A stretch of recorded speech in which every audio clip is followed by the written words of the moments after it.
For millions of Americans, Susan Dey seemed to represent everything television wanted a young star to be. She was beautiful without appearing unreachable. She was talented without seeming arrogant. And as Laurie Partridge on the Partridge Family, she became the kind of teenager audiences felt they knew personally. Her face appeared on magazine covers. Her image was printed on posters and merchandise. Teenagers admired her, parents trusted her, and Hollywood quickly learned that Susan Dey could attract attention simply by walking onto a television set. But there was another Susan Dey, one who existed far away from the smiling girl America saw every week. Behind that famous face was a young woman who had experienced devastating loss at an early age, entered show business before she was emotionally prepared for it, and spent years trying to understand where the public image ended and her real identity began. And eventually, after decades in Hollywood, Susan made a decision that surprised many people. She walked away. No dramatic farewell. No desperate attempt to remain famous. No campaign to keep her name in the headlines. She simply chose a quieter life. To understand why, you have to go back to the beginning. Susan Dey was born on December 10, 1952, in Illinois. Her father worked as a newspaper editor, while her mother was a nurse. From the outside, there was nothing about Susan's early life that suggested she would one day become one of America's most recognizable television stars. Then, when Susan was only 8 years old, her mother died. For a child that young, the loss was enormous. Susan had to grow up carrying a grief she could not fully understand. The experience would become one of the earliest defining events in her life, and the absence of her mother remained part of the emotional landscape she carried into adulthood. Her father eventually moved the family to New York, where he remarried. Her stepmother, Gail, would play an unexpected role in Susan's future. Gail recognized something in the teenager that Susan herself had not yet recognized: a natural camera presence. She photographed Susan and submitted the pictures to modeling agencies. At only 15, Susan began working as a model. It was an extraordinary beginning for someone who had never planned a life in entertainment. The attention came quickly. People noticed her appearance, her eyes, and the quiet quality she brought in front of a camera. Modeling introduced Susan to a world where appearance could open doors almost instantly. But there was a danger hidden inside that opportunity. When a teenager begins receiving approval primarily because of how she looks, it becomes very easy to believe that the approval can disappear just as quickly. Susan was still learning who she was when Hollywood began telling her who she needed to become. Then, in 1970, everything changed. A modeling photograph caught the attention of an ABC producer. Susan auditioned for a new television series called The Partridge Family. She had very little acting experience, yet she won the role of Laurie Partridge. At 18, Susan Dey suddenly went from teenage model to television star. And almost overnight, the private girl who had grown up learning how to deal with loss became the public face of youthful innocence. The world knew Laurie Partridge, but hardly anyone knew Susan, and that difference would become increasingly difficult to live with. The Partridge Family was more than another television sitcom. It became a cultural phenomenon. The show combined family comedy, music, attractive young performers, and an instantly recognizable image of wholesome American life. Susan Dey stood at the center of that image. As Laurie Partridge, she became a teenage idol. Her photographs appeared everywhere. Fans sent letters. Teenagers wanted to dress like her and look like her. The television audience saw a confident, beautiful young woman who seemed completely comfortable with her sudden fame. But fame does not always feel like freedom to the person living inside it. Susan was still very young. She had entered Hollywood without years of preparation, and suddenly every part of her appearance could be examined. Her body, her face, her clothes, her weight, her smile. The pressure to maintain the right image became increasingly intense. The ideal television teenager of the era was expected to be extraordinarily thin, and Susan became deeply concerned about her appearance. She began restricting her food severely. The details surrounding her struggle have often been discussed in accounts of her life, but the larger truth is easier to understand. Susan was learning a painful lesson about fame. The public did not simply want her talent. It wanted a particular version of her. And the more successful she became, the more frightening it could feel to step outside that image. While cameras rolled, Susan smiled. Behind the scenes, however, she was struggling. She was also learning everything on the job: acting, performing, working with music, handling the demands of television production. There was no long transition between adolescence and adulthood. Hollywood simply accelerated everything. At the same time, Susan was beginning to understand that the Partridge Family could become both the greatest opportunity of her life and the greatest obstacle to the career she wanted afterward. The show ended in 1974. For audiences, it was the end of a beloved television series. For Susan, it was something much more complicated. The role that had made her famous was now attached to her identity. She was Susan Dey, but millions of people still saw Laurie Partridge. And Hollywood had a habit of remembering young stars exactly as they first appeared. Susan refused to accept that she had to remain that girl forever. She began searching for more challenging roles. She appeared in Hawaii Five-0 and continued working in film and television. She took on roles that were very different from Laurie, but escaping a successful image can be harder than creating one. In 1977, she starred in Loves Me, Loves Me Not. The series did not succeed and was canceled quickly. For a former teenage idol trying to establish herself as a serious actress, it was another reminder of how unforgiving Hollywood could be. Then came a performance that changed the conversation. In Mary Jane Harper Cried Last Night, Susan played a young woman experiencing a psychological breakdown.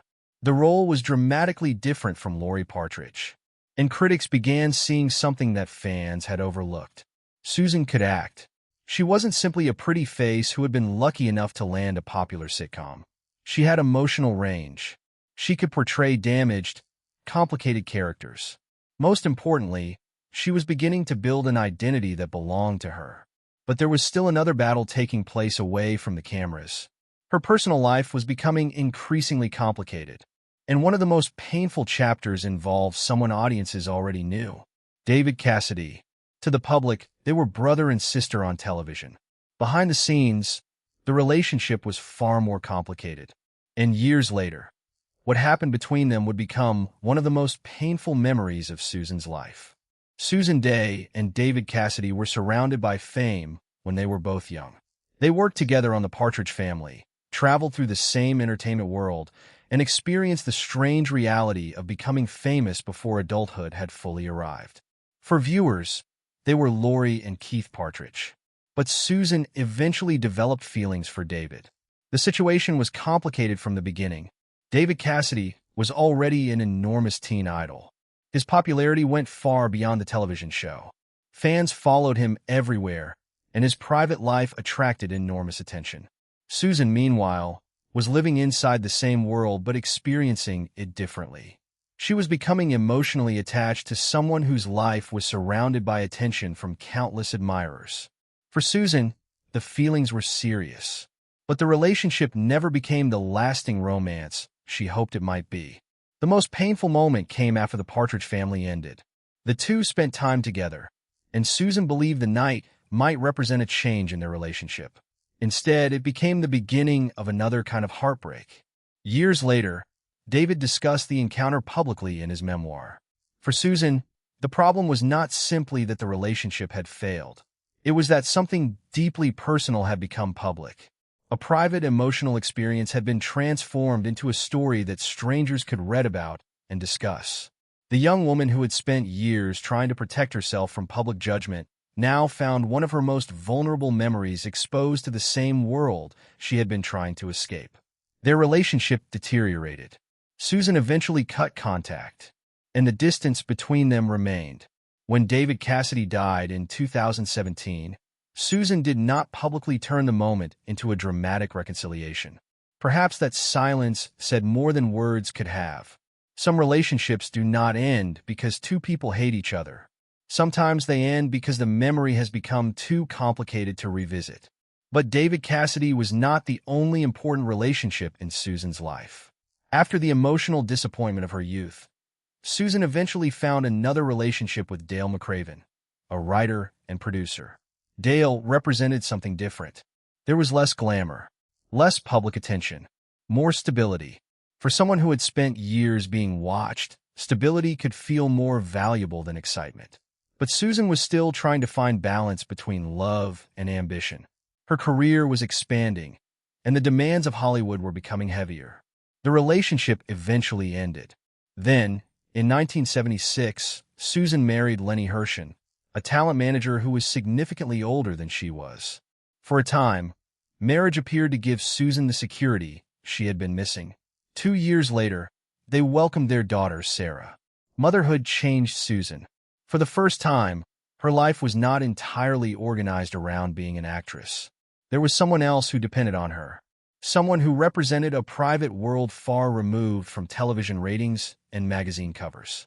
But marriage could not erase the pressures surrounding Susan's career. She still wanted to prove herself.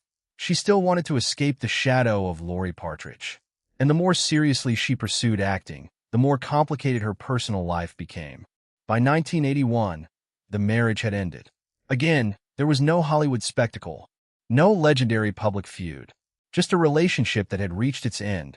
Susan was left to rebuild her life once again. But something important had changed. She was no longer the teenager who had entered Hollywood without knowing what the future would demand. She was becoming a woman who understood that survival in the entertainment industry required something more than talent. It required knowing when to say no, and Susan was about to prove that she could do exactly that. The 1980s brought Susan Dey, the transformation she had been waiting for. For years, she had been trying to escape Laurie Partridge. Then came L.A. Law. In 1986, Susan took on the role of Grace Van Owen. It was almost the opposite of the character that had made her famous. Laurie Partridge had been associated with youth, music, innocence, and the idealized teenage world of the early 1970s. Grace Van Owen was intelligent, professional, ambitious, and powerful. She worked in the legal world and was not defined by a romantic relationship. This was precisely the kind of role Susan needed. Suddenly, audiences who had known her as a teenage television star were seeing something completely different. A mature actress, a serious performer, a woman capable of commanding a scene without relying on the image that had made her famous. L.A. Law became a major television success. Susan's performance received significant recognition, including a Golden Globe win in 1988 and multiple Emmy nominations. The transformation was remarkable. The actress Hollywood once associated with a teenage sitcom had become one of television's respected dramatic performers. But there was another important element to the role. Susan did not want Grace Van Owen reduced to a stereotype. She resisted the idea that a strong female professional character needed to become primarily a romantic accessory. That decision reflected something deeper about Susan herself. After spending much of her youth being told what kind of woman the public wanted to see, she was now determined to have more control over the women she portrayed. She wanted characters with intelligence, independence, strength, contradictions. That determination helped make Grace Van Owen memorable. Susan also continued taking difficult dramatic roles. In projects such as Lies and Lullabies, she explored much darker material, including addiction and the devastating consequences it can have on a family. These performances reinforced the point she had been trying to make since the Partridge Family ended. She was not Laurie Partridge anymore. She was Susan Dey, and she could choose what kind of actress she wanted to become. She even demonstrated another side of herself when she appeared on Saturday Night Live, stepping outside the serious dramatic world audiences had come to associate with her. But Hollywood success never arrives without setbacks. Susan later joined Love and War, expecting another opportunity to remain a major television presence. The series did not work as hoped, and she was eventually replaced. For many actors, a setback like that could lead to desperation. For Susan, something else happened. She seemed increasingly unwilling to fight for a place in Hollywood simply for the sake of staying famous.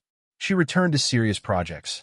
She appeared in television movies involving crime, betrayal, addiction, and difficult human situations. The choices told a story. Susan was no longer chasing the biggest spotlight.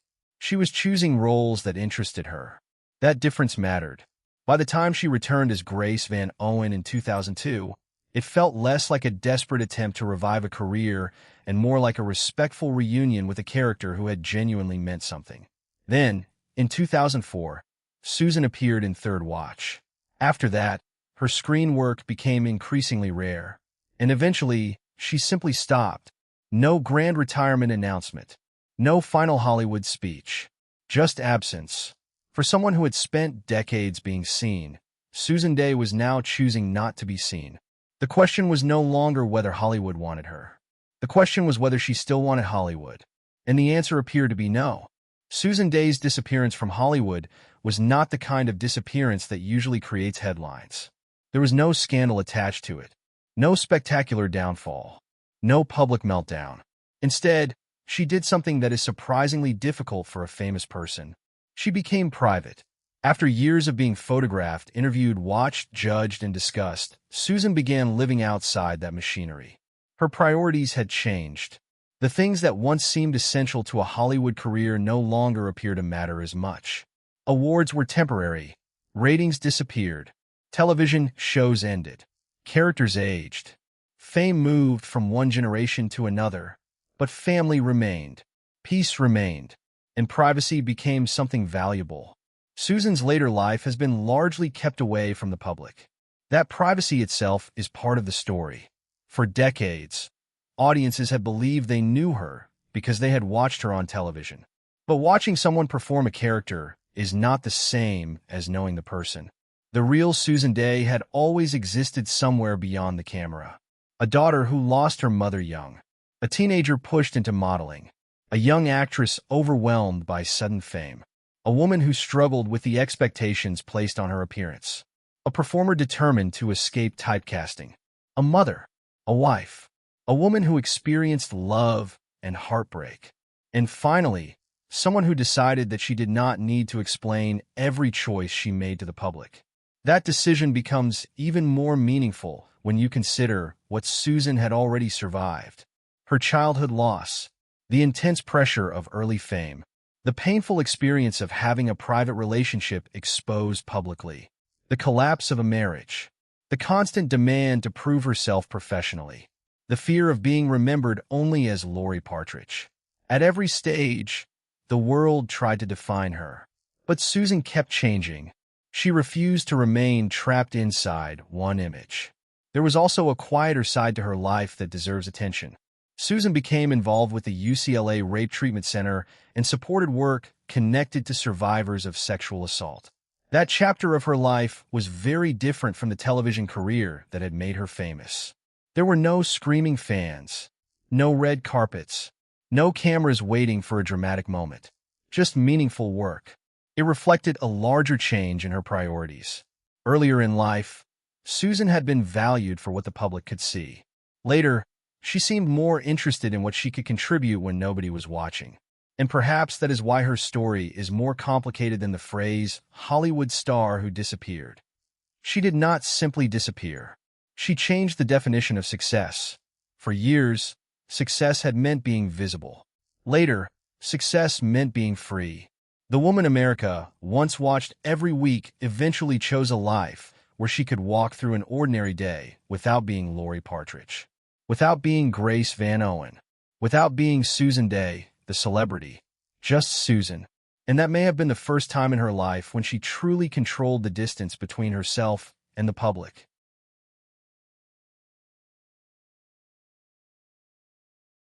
There is a temptation to look at Susan Dey's story and search for one dramatic explanation.